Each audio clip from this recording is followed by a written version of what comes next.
இறைத்தூதர் ஸல்லல்லாஹு அலைஹி வஸல்லம் சொன்னார்கள், இந்த வானங்கள் பூமிகளை இறைவன் படைப்பதற்கு முன்னதாக 50,000 ஆண்டுகளுக்கு முன்னதாகவே மனிதர்களின் விதியை இறைவன் எழுதிவிட்டான். எவ்வளவு நாள் இவன் வாழ்வான், எவ்வளவு நாளில் மரணிப்பான், எதை பெறுவான், எதை இழப்பான், இவனுடைய வாழ்வாதாரம் என்ன, இவனுடைய சொத்து என்ன, இவனுடைய நஷ்டம் என்ன, இவனுடைய உறவு என்ன, இவன் பிரிவது என்ன, எல்லாம் எழுதப்பட்டு விட்டது.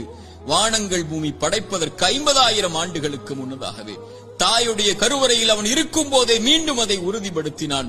இறைத்தூதர் ஸல்லல்லாஹு அலைஹி வஸல்லம் சொன்னார்கள், நல்லா கேட்டுக்கோங்க, உள்ளத்தை தட்டி இந்த ஹதீஸ் அந்த உள்ளத்துக்கு சொல்லிக் கொடுங்க.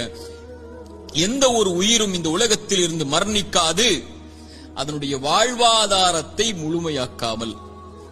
சுப்ஹானல்லாஹ், மீண்டும் சொல்கிறேன், எந்த ஒரு உயிரும் இந்த உலகத்தில் இருந்து மரணிக்காது அதனுடைய வாழ்வாதாரத்தை முழுமையாக்காமல்.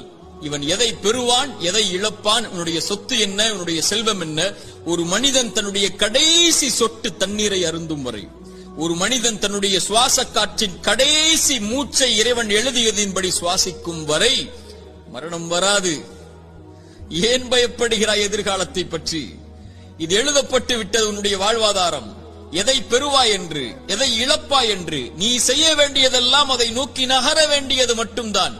சோகம் வந்துவிட்டால், கவலை வந்துவிட்டால், இழப்பு வந்துவிட்டால், பிரிவு வந்துவிட்டால், இருட்டு அறையில் உட்கார்ந்து கொண்டு கண்ணீர் வடிப்பதை விட கிளம்பி செல் வெளிச்சத்தை நோக்கி. உனக்கு பெற இருக்கின்ற அதிசயங்கள் ஏராளம் உன்னுடைய எதிர்காலத்தில்.